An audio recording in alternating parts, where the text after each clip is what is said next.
Jadi ya bersyukur banget kayak gitu, mana Mbak Ayu udah pernah punya pengalaman tahun-tahun sebelumnya, pernah jadi manajer juga. Please dong kayak gitu kan. Agak kaget juga ini mau nih didaftar dan masuk ke sini gitu.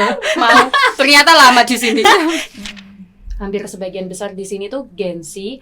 Mungkin kalau ditanya ada karakteristik khusus atau enggak, kurang lebih sama yang diceritain Kuni ya. Itu berisik banget gitu.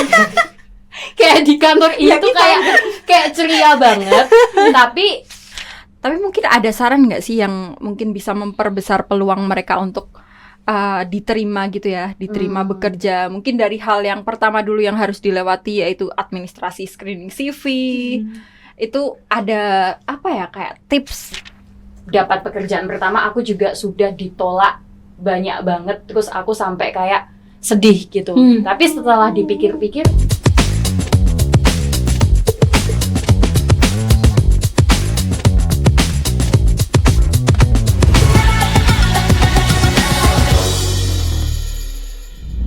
Halo semuanya, selamat datang di Madpod atau Madava Podcast.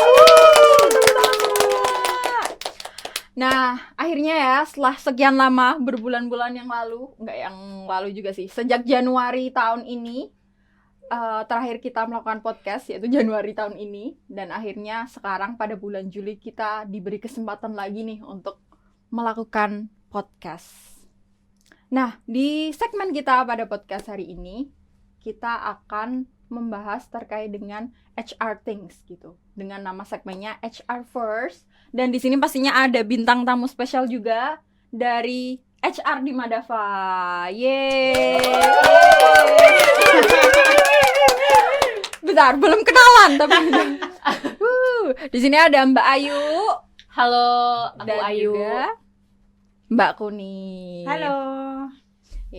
Gimana kabarnya Mbak Ayu dan Mbak Kuni? Sehat. Happy, Beneran happy? soalnya nyobain ruang podcastnya Madava yang baru. Oke. Perdana ini. Dan Lebih kayak disorakin ya gitu ya. dari 1 sampai 10 nih, happy-nya di angka berapa? Kuni dulu. 10. 10? Serius? Excited banget ini. Perfect score? Oke, kalau Mbak Ayu? Aku 8, soalnya ini kayak kali pertama HR di invite untuk kegiatan podcast seperti ini kan. Jadi kayak kita belum pernah ya Mbak ya Belum pernah. sebelumnya. Jadi kayak seneng, tapi juga ya semoga nanti berjalan lancar gitu.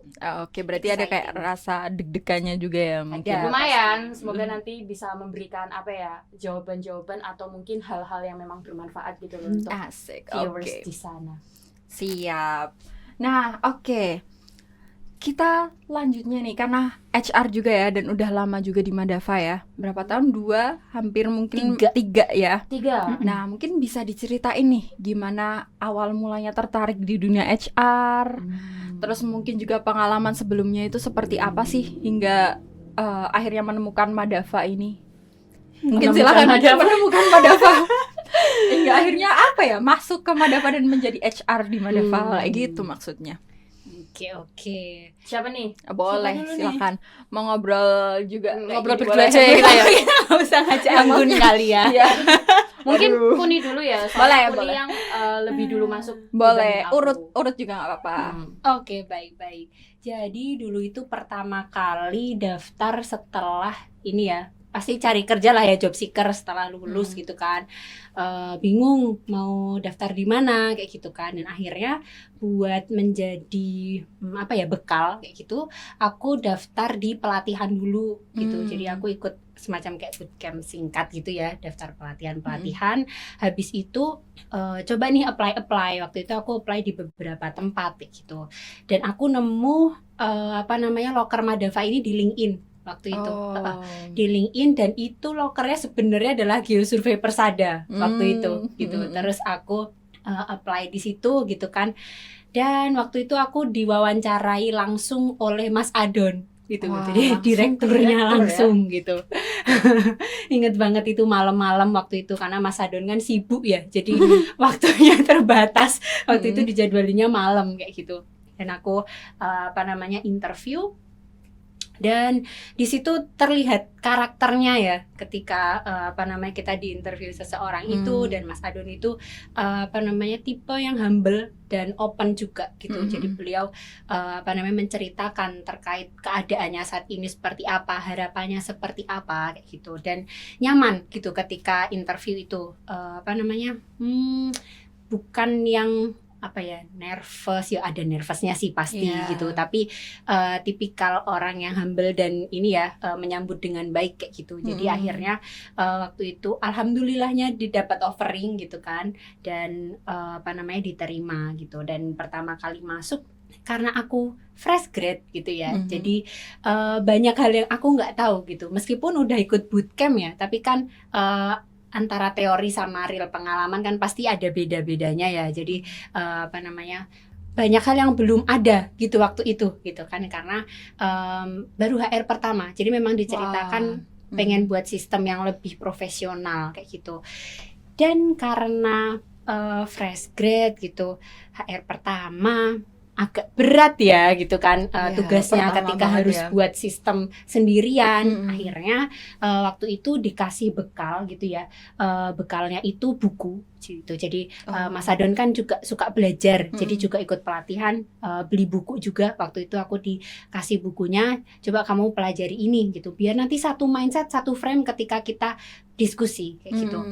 Aku bacalah bukunya dan dapat ide-ide waktu itu, aku harus melakukan ini nih kayak gitu. Cuman kan balik lagi, actualnya seperti apa kan juga butuh ini ya, teman buat tandem diskusi kayak gitu. Akhirnya aku request lah ke Mas Adon, Mas Adon boleh nggak ya gitu, kalau misalkan aku nge-hire satu lagi biar nanti bisa lebih baik juga hasilnya daripada kalau misalkan aku fresh grade sendirian kayak gitu. Dan waktu itu Mas Adon bilang, oh ya nggak apa-apa kayak gitu, dan mencarilah aku ya, buka rekrutmen gitu, untuk mengisi juga posisi HR kayak gitu. Dan akhirnya setelah mencari dapatlah Mbak Ayu, Songgong Mbak Ayu. Tapi ini ya bersyukur banget dan kayak my best achievement. My best achievement so far gitu, karena ini mungkin pertama aku memang mencari yang berpengalaman waktu itu, karena kalau misalkan kita sama-sama fresh graduate ya bisa sih sebenarnya, cuman kan mungkin nggak yang sama-sama bingung. Iya, mungkin dua-duanya sama-sama bingung, meskipun kita bisa diskusi ya dan bisa nyari-nyari, cuman kan orang yang punya pengalaman pasti beda dong ya dengan yang fresh grad banget gitu ya. Jadi cari memang yang punya pengalaman kayak gitu, dan cocok juga ya, maksudnya dinamikanya saling melengkapi juga karakteristiknya kayak gitu kan, satu sama lain. Jadi ya bersyukur banget kayak gitu, mana Mbak Ayu udah pernah punya pengalaman tahun-tahun sebelumnya, pernah jadi manajer juga. Please dong kayak gitu kan. Agak kaget juga, ini mau nih didaftar dan masuk ke sini gitu. Mau. Ternyata lama di sini. Dan ternyata betah gitu. Makanya aku bilang salah satu best achievement ya, karena ketika berhasil rekrutmen dan orangnya itu tepat gitu ya. Maksudnya secara personal cocok dengan culture, secara skill cocok dengan pekerjaan, dan secara visi cocok sama tujuan perusahaan. Nah itu klop banget gak sih? Ini loh. Nah jadi makanya kayak best achievement lah kayak gitu. Nah lanjut nih Mbak Ayu masuk habis itu. Nah yang si berpengalaman ini dia juga kesannya kayak tua banget ya. Senior. Mungkin aku juga sebenarnya bersyukur ya waktu itu di hire Mbak Kuni gitu. Mungkin kalau Kuni ini kan pekerjaan pertamanya dia, terus dia juga ikut pelatihan juga gitu kan. Nah, kalau aku di zaman dulu mungkin nggak yang secanggih dan seterbuka ini info-info pelatihan gitu, aku nggak yang ikut itu gitu kan. Terus aku belajarnya dari mana? Aku belajarnya dari perusahaan-perusahaan yang aku kerja di tempat sebelumnya seperti itu. Dan kalau boleh jujur, di tempat sebelumnya aku juga nggak lama gitu kerjanya, kayak ada yang 3 bulan, ada yang 6 bulan, paling lama tuh 2 tahun kayak gitu ya, mungkin agak-agak kutu loncat sedikit. Terus akhirnya bisa ketemu Madava ini sama dari LinkedIn. Jadi buat teman-teman kalau misalkan pengen fokus cari kerja, mungkin platform LinkedIn itu bisa sangat efektif untuk digunakan, karena di LinkedIn itu recruiter itu bisa mencari ya Mbak ya. Jadi nggak hanya orang yang bisa apply ke kita, tapi kita pun jemput bola, bahkan DM dan sebagainya. Nah waktu itu aku lihat di LinkedIn Mas Adon posting lowongan pekerjaan, aku apply dan masuk sini. Sejujurnya karena aku udah punya pengalaman yang walaupun sebentar tapi banyak perusahaan gitu kan, itu aku kayak aduh males nih adaptasi lagi gitu kan, terus belum tentu cocok lagi, soalnya di beberapa perusahaan sebelumnya aku ngerasa nggak cocok gitu, makanya aku pindah-pindah. Nah ternyata di sini aku malah cocok banget, dan ini pekerjaan paling lama aku di antara yang lain, bahkan kalau bisa aku kayak di sini aja terus gitu. Kira-kira Madava mau terima aku apa enggak ya? Monggo ya nanti, tapi aku pengen di sini mau apa gitu. Jadi kayak gitu sih. Terus akhirnya ketemu Mbak Kuni yang tadinya kita HR itu nggak punya apa-apa ya Mbak, terus karyawan juga nggak punya sistem apa-apa, kita bangun pelan-pelan dan semakin berkembang dan ya bisa dilihat sendiri sekarang kayak gitu perkembangannya. Kita udah punya podcast yang bagus ya sampai akhir. Tapi BTW tadi kan Mbak Kuni pertama kali ya, terus habis itu akhirnya menggait mencari HR lain dan akhirnya ketemu Mbak Ayu. Nah, posisi HR-nya tuh secara spesifik tuh apa sih Mbak Kuni? Itu apa HR-nya? Kemudian apakah cari Mbak Ayu itu HR-nya beda lagi fungsinya? Maksudnya spesialis HR-nya yang apa spesifiknya seperti itu? Kira-kira mungkin gimana? kalau ini kita sebenarnya ada perubahan metode ya Mbak Kuni. Jadi di Madava pun kita juga trial error gitu. Sistem yang kita pakai sekarang belum tentu cocok buat besok kayak gitu. Nah, dulu itu kita ada pembagian job desk. Misalkan Kuni itu bagian kontrak-kontrakan, legalitas bersama karyawan, payroll, penggajian dan sebagainya. Sedangkan aku mungkin yang buat sistem rekrutmen. Nah, dulu pembagiannya seperti itu. Tetapi dirasa beberapa kali kita ngobrol, evaluasi dan kami rasa kita perlu ada perubahan pembagian tugas gitu. Akhirnya kita generalis ya Mbak ya jadinya.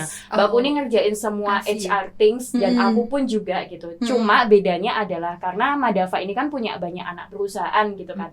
Nah itu bisa dibagi aku megang anak perusahaan yang mana, Kuni yang mana, tapi sebenarnya kita HR-nya tuh semua kita kerjain kayak gitu. Wah, oke. Gitu. Nanti kalau misalkan dirasa metode itu ternyata banyak yang ada yang lebih cocok lagi ya bisa kita sesuaikan lagi kayak gitu seperti apa. Iya nggak?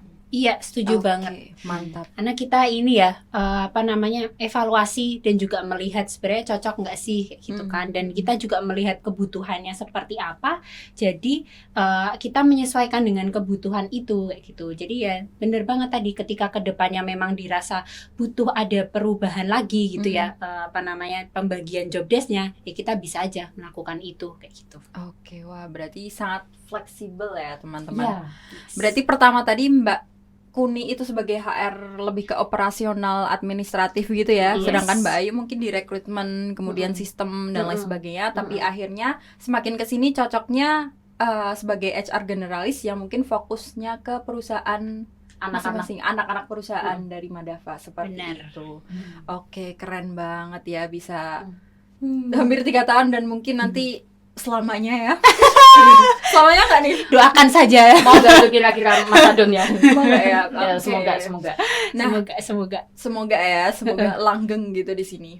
Tapi ini kita mungkin bicara terkait dengan perusahaan dan karyawannya yang memang kebanyakan Gen Z ya sekarang. Iya. Yes. Milenial adalah, tapi Gen Z ya paling besar populasinya Berkumpul di sini. Termasuk mungkin HR kita juga sebenarnya Gen Z ya. Tahu Gen Z? Iya, masih benar. Gen Z terakhir, angkatan terakhir. Iya, tapi masih Gen Z lah. Iya, oke. Nah, gimana nih tanggapan Mbak Kuni dan Mbak Ayu terhadap karyawan-karyawan Gen Z ini? Mungkin ada pola yang mungkin mereka mirip nggak sih dari karakteristik mungkin atau dalam mereka mengerjakan pekerjaan dan lain sebagainya? Ada cerita yang mungkin unik juga? Oke. Kalau aku pribadi ya sebenarnya ketika melihat karyawan itu memang tidak aku kotak-kotakkan dalam generasi ya sebenarnya gitu. Jadi aku melihat mereka as a unique individual. Jadi setiap orang punya kelebihan dan kekurangannya masing-masing, punya karakteristiknya juga masing-masing. Dan mungkin balik lagi karena tadi memang kebanyakan itu kita karyawannya Gen Z. Jadi terlalu kelihatan bedanya ya, maksudnya ada sih yang beda gitu, cuman memang punya karakteristik masing-masing, tapi juga ada mirip-miripnya kayak gitu. Jadi misal kalau Gen Z itu biasanya lebih aktif kayak gitu, jadi lebih ceriwis ya karena masih muda kan ya dibandingkan dengan generasi yang lain kayak gitu. Dan ide-idenya juga masih ngeflow gitu kan. Baru pertama masuk bekerja, terus mereka melihat ada pekerjaan ini dan mereka melihat ada chance ini, terus mereka punya ide seperti ini kayak gitu. Jadi idenya itu banyak keluar, kemudian mereka banyak ini ya, aktif diskusi kayak gitu. Jadi timbal balik ketika diskusi itu juga oke, kayak gitu. Dan tapi ada juga tipe-tipe Gen Z mungkin yang lebih pendiam gitu kan, meskipun dia punya ini ya pandangan juga sebenarnya kayak gitu, dan mungkin biasanya juga disampaikannya lebih ke private langsung ke HR-nya kayak gitu. Tapi mereka tetap itu punya pendapat yang disampaikan juga kayak gitu. Ada yang lebih kencang di risetnya, ada yang lebih kencang di kreativitasnya. Balik lagi individuality tadi ya, itu bermain peran di situ gitu. Itu kalau yang sejauh ini aku lihat sih kayak gitu kurang lebihnya, karena ya balik lagi memang hampir semuanya kali ya Gen Z, sedikit banget yang di atasnya Gen Z. Hampir sebagian besar di sini tuh Gen Z. Mungkin kalau ditanya ada karakteristik khusus atau enggak, kurang lebih sama yang diceritain Kuni ya. Itu berisik banget gitu. Kayak di kantor ini tuh kayak ceria banget.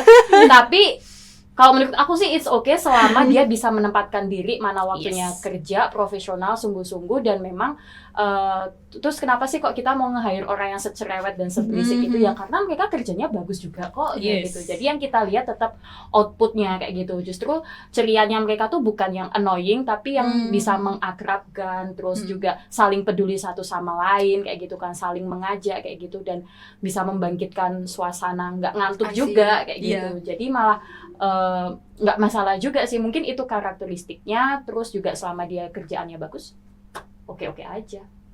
Oke. Soalnya kan ini ya, ada tuh yang kayak di Twitter atau di mana di Instagram itu kayak ada yang bilang kalau Gen Z itu generasi strawberry yang kayak lemah atau gimana, terus habis Lemah. itu ada full juga energy. full energy padahal. Terus ada cerita juga Gen Z ada yang jualan terus habis itu laku kan, terus dia ngerasa capek gitu Terus kan, udah terus udahan padahal jualannya laku ya itu. Nah itu menurut kalian gimana? Ada ditemukan nggak di tempat kerja yang kayak gitu? Lebih apa ya? Mungkin lebih mempertimbangkan well-being-nya gitu loh, kesehatan mentalnya daripada workload yang besar dan lain sebagainya. Oke. Ya memang ini sih ya, mungkin bisa dibilang lebih melek di mental health ya, mental health issue daripada generasi-generasi yang sebelumnya kayak gitu.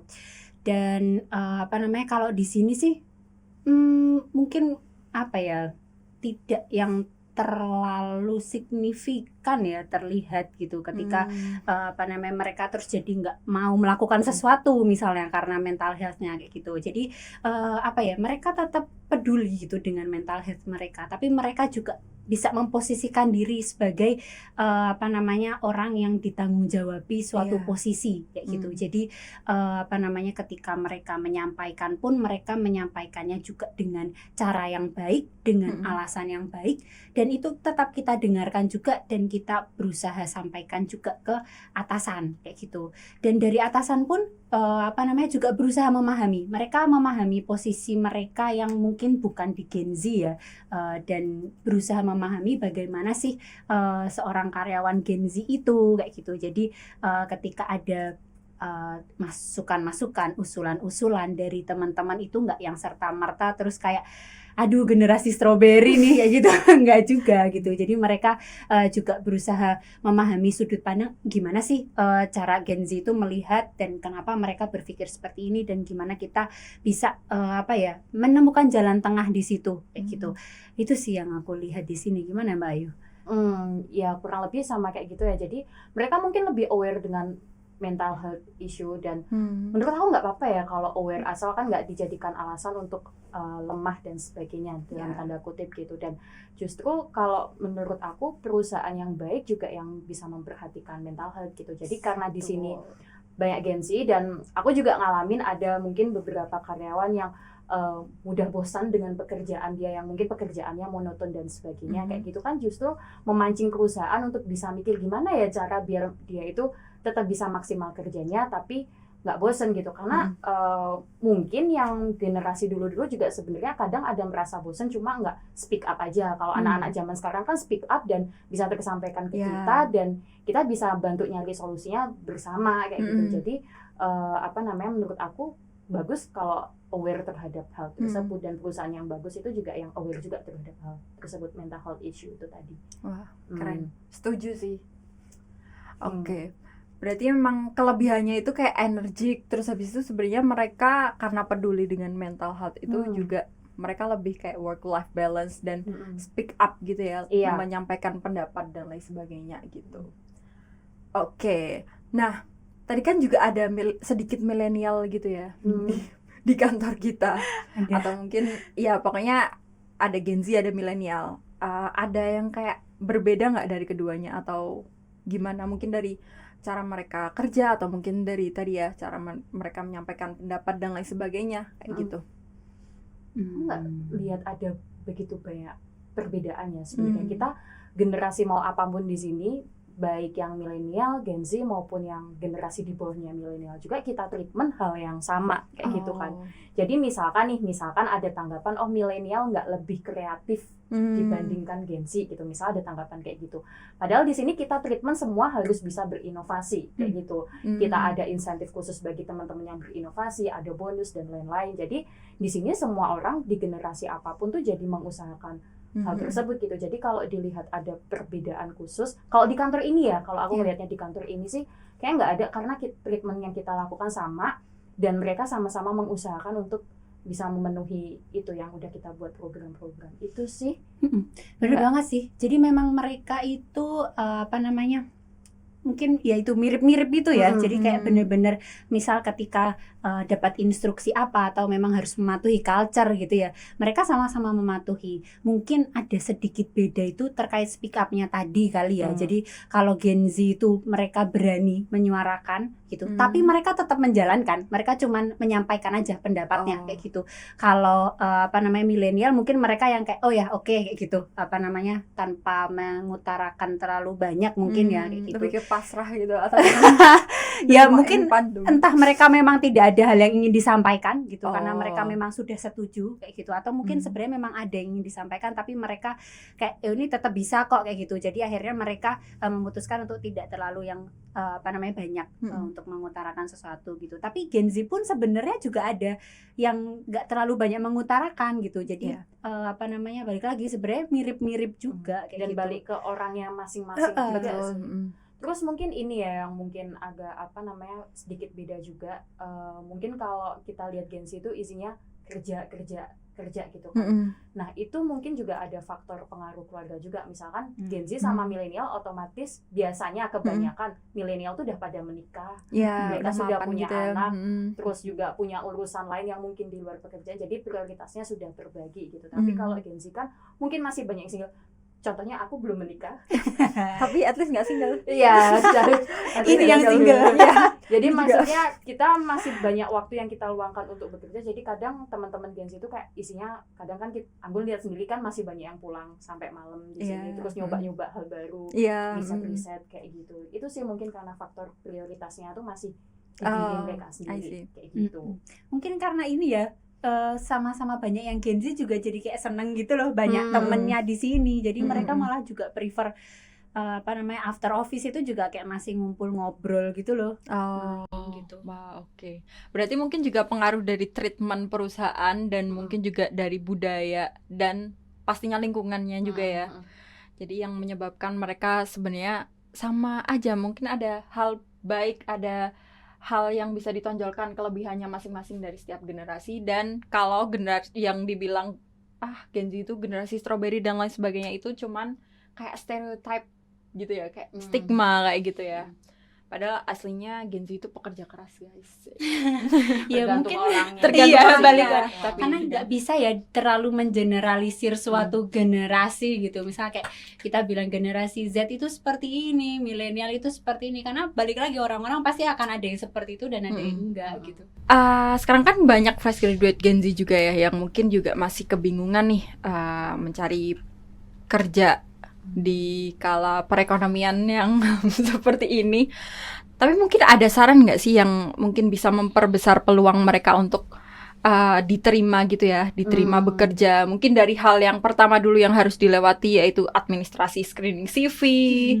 Itu ada apa ya kayak tips atau biasanya dari Mbak Ayu dan Mbak Kuni sendiri yang mungkin sudah banyak melakukan rekrutmen, apa sih kriteria CV yang langsung menggugah selera, yang langsung kayak wah ini bagus banget nih kayak gitu. Wow. Kayak, wow gitu, ini diterima sih, ini wah ini bagus kayak gitu. Atau yang kayak cuman ini enggak gitu, langsung di scroll aja, bahkan cuman sedetik 2 detik melihatnya itu. Mungkin bisa dibagi untuk teman-teman kita yang sedang mencari kerja, job seeker di luar sana. Oke. Mungkin aku sharing dulu ya. Dulu aku sebelum dapat pekerjaan pertama aku juga sudah ditolak banyak banget, terus aku sampai kayak sedih gitu.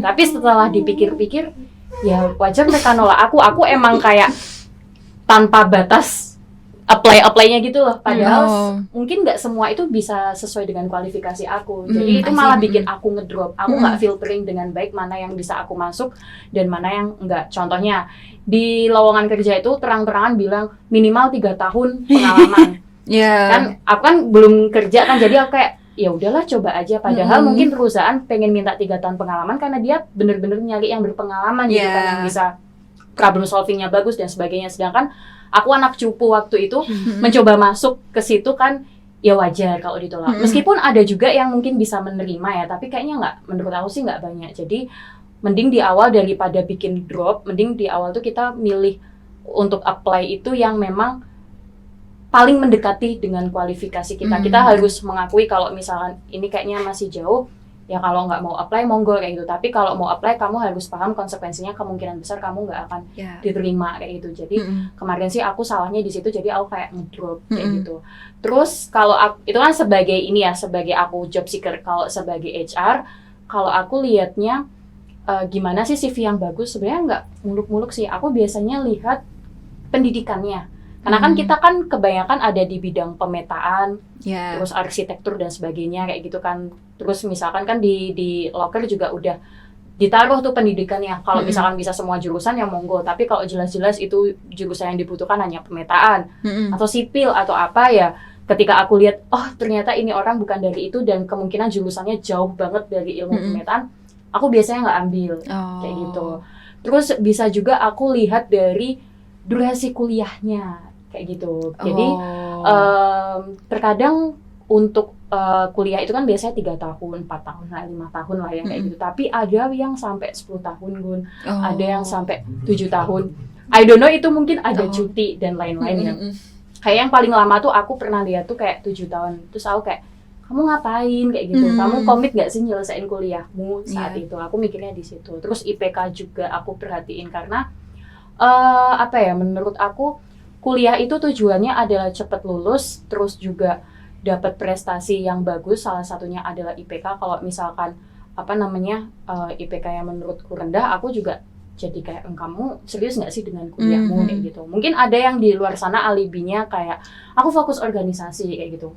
Menurut aku tugasmu utama kuliah bukan untuk fokus organisasi, itu kayak boleh, tapi kan kuliah tuh utamanya apa kayak gitu kan, lebih ke akademikmu. Syukur-syukur kamu punya prestasi, itu sangat bikin aku tertarik. Meskipun dia fresh graduate, dia punya prestasi juara 1 apa, ikut penelitian apa, itu aku mengapresiasi itu gitu loh, dan bisa aja menarik minatku kayak gitu. Itu yang versi aku ya.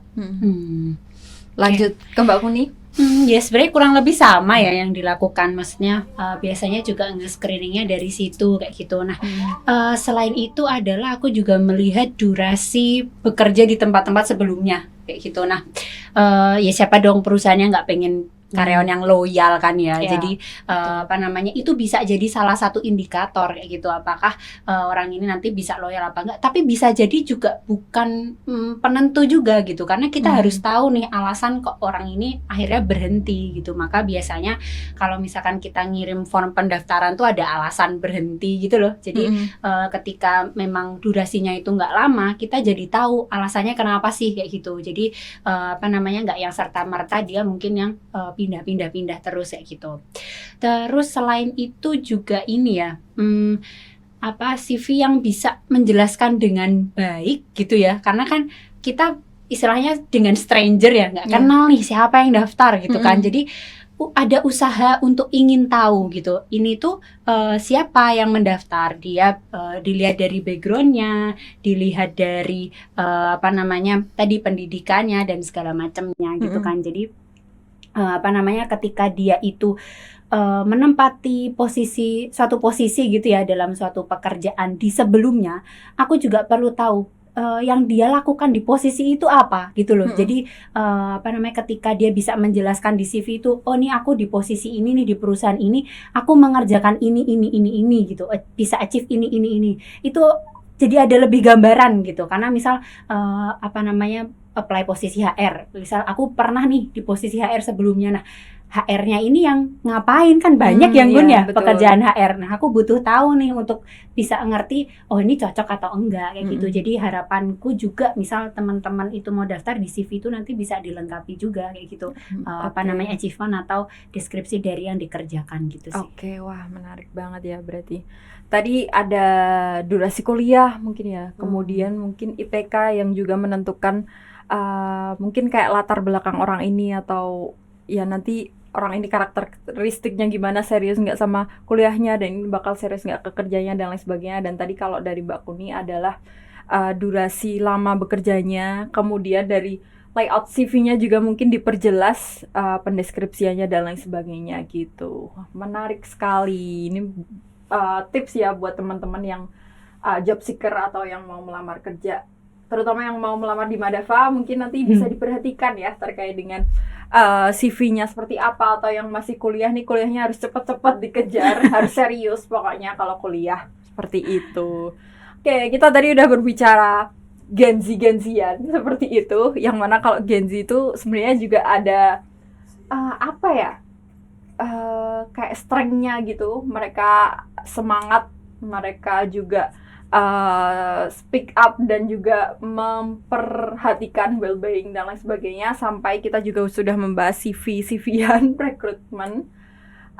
Ya mungkin itu saja untuk podcast pada malam hari ini udah malam BTW. Ya, dihitung lembur. Iya, kita dihitung lembur gitu. Jadi tadi semoga bisa menjadi tips untuk teman-teman yang job seeker. Dan ya mungkin itu episode untuk malam hari ini, untuk podcast kali ini. Mungkin untuk selanjutnya sampai jumpa lagi di segmen kita HR First. Ditunggu ya teman-teman.